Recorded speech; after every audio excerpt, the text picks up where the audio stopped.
Ya, di tahun baru ini banyak sekali kejutan ya, termasuk Apa tuh? juga kedatangan ke Solo, di mana Egy Sujana dan juga DHL datang ke sana Iya. gitu ya. Kabarnya ada permintaan maaf, tapi ada yang bilang juga tidak ada permintaan maaf di sana. Oke. Agendanya apa dan apa yang terjadi di sana mungkin kita akan bahas bersama dengan Jadi narasumber. mungkin momen tahun baru tuh memang belum saatnya maaf-maafan, nunggu lebaran.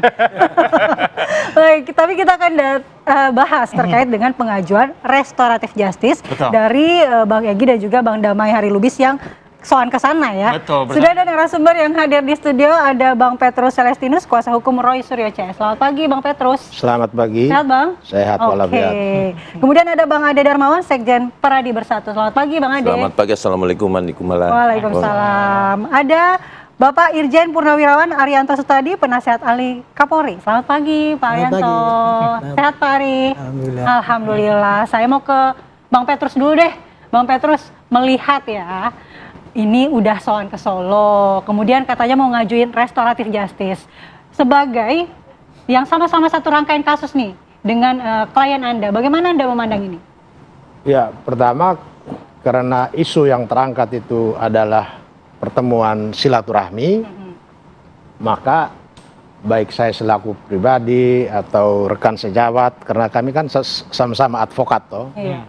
atau sebagai bagian dari rangkaian kasus ini, saya lihat itu hal biasa kalau orang silaturahmi, apalagi dalam rangka membangun hubungan sosial budaya yang supaya lebih mungkin supaya suasananya nyaman. Tapi soal restoratif justice-nya gimana Bang? Itu juga secara aturan dimungkinkan, apalagi informasinya sejak 15 Desember kemarin mereka sudah ajukan. Ya. Oke. Secara aturan boleh, baik diajukan oleh tersangka atau oleh korban, bahkan polisi, penyidik pun bisa mengusulkan. Jadi secara aturan boleh-boleh saja. Rencana pertemuan di Solo kemarin sempat diinformasikan nggak? Oh tidak, sama sekali kita tidak tahu. Ada informasi Apalagi nggak kenapa harus Pak dipakai Egy informasi? Sujana dan Pak Damai Hari Lubis kan punya kuasa hukum sendiri. Ya. Jadi Oke. kita sama sekali tidak tahu. Meskipun satu rangkaian ya, sama-sama Betul. tersangka dalam kasus yang sama. Betul. Tetapi dampaknya terhadap klien Anda apa kalau nanti Saya restoratif kira justice? ya tidak ada. Karena itu kan pilihan masing-masing. Apalagi persoalan yang sekarang ditangani Polda Metro Jaya ini kan persoalan pencemaran nama baik yang nuansa kepentingan pribadinya lebih besar. Jadi hubungan antar pribadi itu ya boleh saja mereka saling kontak untuk mencari jalan. Tapi kan sebelumnya sempat ada statement juga dari Bang Roy Suryo yang mengatakan ya kita bisa lihat nanti yang mana pejuang, yang mana pecundang gitu. Oh ya, itu kan pendapat Pak Roy boleh-boleh saja toh, karena ini kan perjuangan yang mereka tempuh selama ini kan perjuangan untuk menyelamatkan kepentingan umum.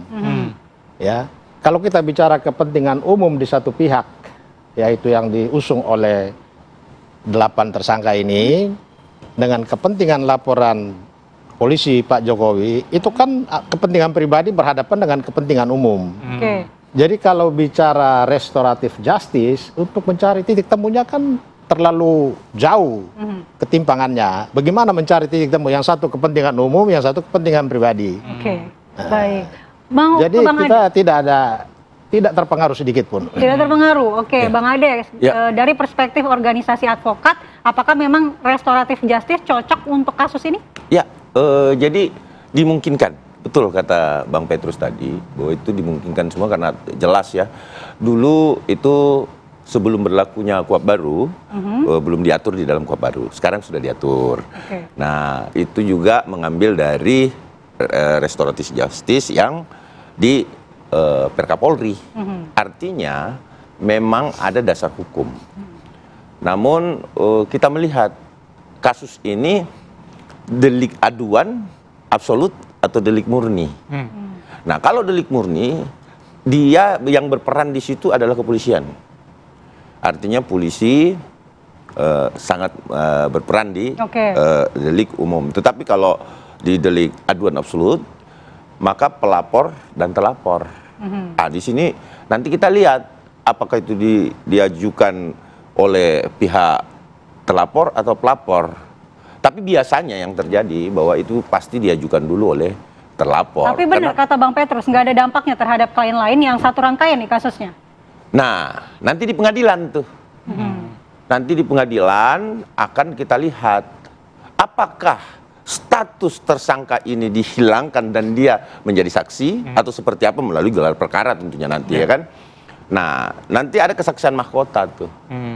Nah, kalau kesaksian mahkota itu nanti kita lihat apakah Bang Egy tetap pada konsistennya dia pada bahwa ini palsu dan lain-lain sebagainya, atau ini berbalik karena berdasarkan statementnya Bang Egy kan mengatakan bahwa kalau ada ijazah ya sudah case close kan gitu kan.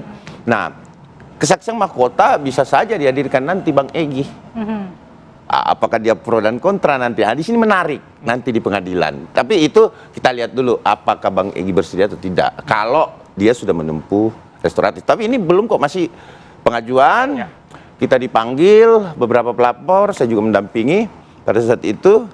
Dan itu saya melihat bahwa ini sudah diajukan oleh pihak terlapor.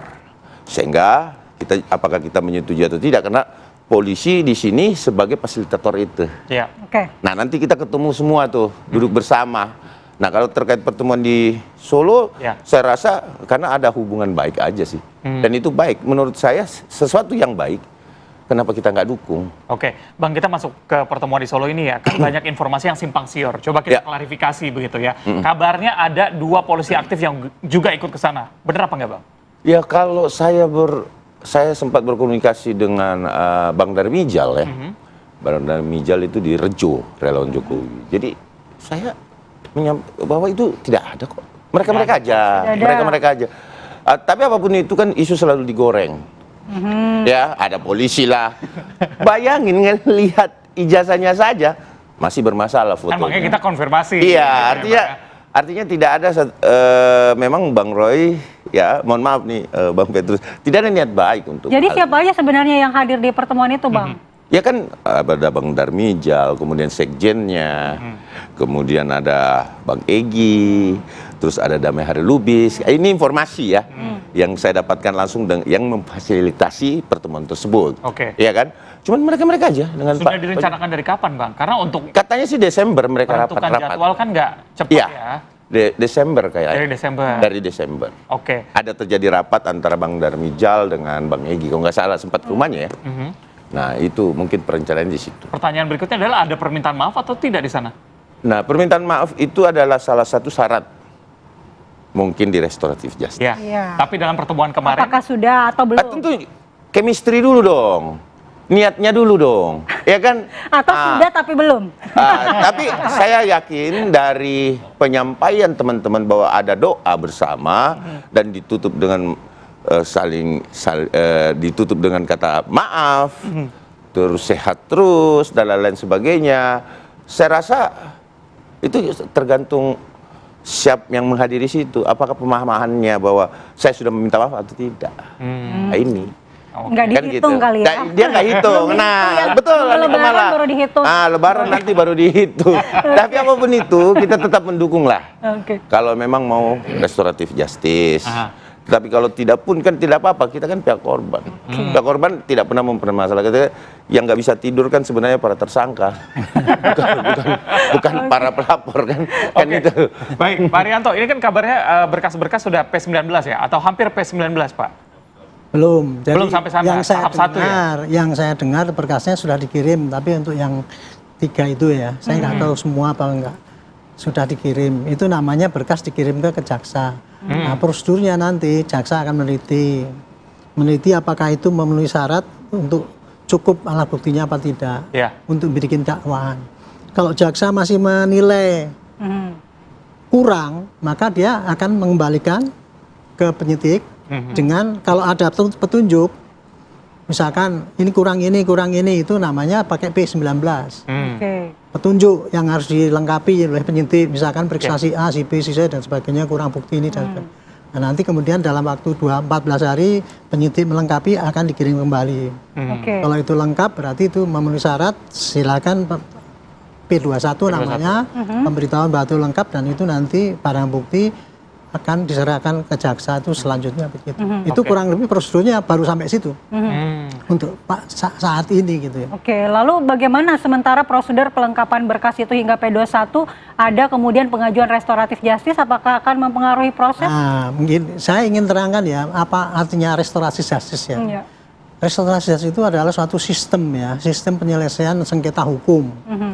Kalau dulu kita itu sistem yang dianut di dalam KUHP dulu itu ya, itu pakai tidak kepada restorasi justice. Artinya apa? Bunyinya penyidikan aja kan gitu. Mencari ke alat bukti selengkap-lengkapnya untuk bikin terangnya perkara dan untuk menemukan tersangkanya. Dulu konsep hukum kita itu kalau ada terjadi sengketa di masyarakat itu, apalagi nanti berakhir pada hukum, maka adalah cari tersangka dan dihukum supaya ini jera kan gitu. Restorasi justice konsepnya beda. Cara penyelesaian hukum yang mencari ya, apabila terjadi tindak pidana ataupun sengketa kan menimbulkan kerugian ya.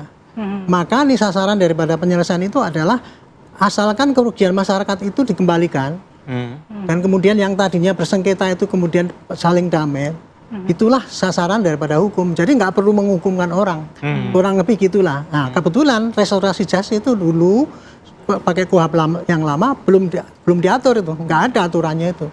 Tapi sekarang diatur, ditegaskan bahwa restorasi justice bisa diterapkan baik di tingkat penyelidikan, di penyidikan maupun penuntutan. Nah sekarang ini sengketa ini kan yang terjadi kan sangat complicated, bukan antara A dan B. Bukan antara, kalau dulu kan kita kan melihat kan antara yang pembenci Jokowi dengan para pendukung Pak Jokowi kan itu cuma gitu doang ya. Tapi kan sekarang itu ada 8 kan itu. Ada berapa ya? Ya 8 ya sekarang yang mengerucut. Ini masing-masing sudah beda-beda nih. Klasternya beda-beda. DHL itu kemarin saya lihat di TV. Yang penting saya tuh jangan dimasukkan di dalam tersangka, kan gitu kan. Kemudian Pak Egy Sujana, saya nggak mau minta maaf kan gitu kan. Nah itulah, jadi menunjukkan bahwa dari sengketa yang sekarang ini tadinya tuh hanya dua kubu bulat gitu ya, dimana kubu yang satu ini memaksakan bahwa saya ini benar karena saya penelitian gitu kan. Ini sehingga saya nganggap itu biasanya Pak Jokowi itu palsu gitu kan. Sementara yang sini kan enggak, lewat hukum kan gitu kan. Tadinya kayak gitu, tapi belakangan ini setelah kasusnya diproses dengan hukum dan sudah sampai pada ujung, sampai pemidana, rupanya ada yang sadar juga ini bahwa, karena seperti ini tadi Pak, DHL tadi, yang penting saya nggak mau masuk itu tersangka, kan. Kemudian Pak Egy Sujana dulu kan ngomongnya asalkan sudah ditunjukkan close kan gitu kan. Betul. Jadi kan beda-beda itu masing-masing. Nah dalam hal inilah nanti ya penyidik itu dia kalau tugas penyidik adalah mengumpulkan barang bukti aja. Sekarang ini adalah melengkapi kirimkan jaksa, serahkan jaksa. Tapi dalam perjalanan itu nanti seandainya dalam tingkat penyidikan itu kemudian ada yang pihak bersengketa itu tadi datang, Pak saya inilah. Saya tidak ini ya rame-rame lagi lah. Kita masing-masing damai aja lah. Nah, penyidik akan bisa memberikan kesempatan untuk itu karena boleh dipenyelidikan. Nah, syarat daripada restorasi justice itu adalah itu tadi ketentuan itu tadi pola yang dianut itu tadi. Satu, kerugian masyarakat dipulihkan, kegaduhannya hilang. Kalau ada kerugian sudah saling dibayar. Dan kemudian dua-duanya damai. Itu syarat untuk bisa ditempuh restorasi justice. Maksudnya apa? Supaya penyelesaian itu diakui bukan hanya orang yang bersengketa, tapi juga dimaklumi oleh masyarakat. Kira-kira begitulah. Jadi kayak ini kita lihat aja. Ada yang mau minta maaf, enggak apa-apa. Nanti restorasi justice itu berlaku untuk ini, untuk yang Pak Roy enggak. Itu sampai di pengadilan. Itu kalau bagi polisi bisa. Nah, tadi saya ingin tambahkan, ada polisi yang sana kok ikut-ikut ke sana. Kan itu kan digoreng-goreng. Ya inilah saya sukanya ya dengan kasus ini. Saya sukanya apa? Karena ini makin berlarut-larut, makin ramai, saya sering dipanggil di TV juga. Itu aja. Masyarakat juga jadi banyak. Ya, saya suka juga. Jadi ada pekerjaan Parianto, tambahan. kemarin itu kita berbincang dengan Bang Kozi, Ahmad Hozinuddin, kuasa hukum dari Rosiro CS yang mengatakan bahwa ini kok bisa berkas sudah mau diserahkan, padahal saksi-saksi yang meringankan belum dipanggil, padahal namanya sudah diberikan sudah lama. Mungkin Parianto bisa jawab usai jeda. Tetap bersama kami di Apa Kabar Indonesia Pagi.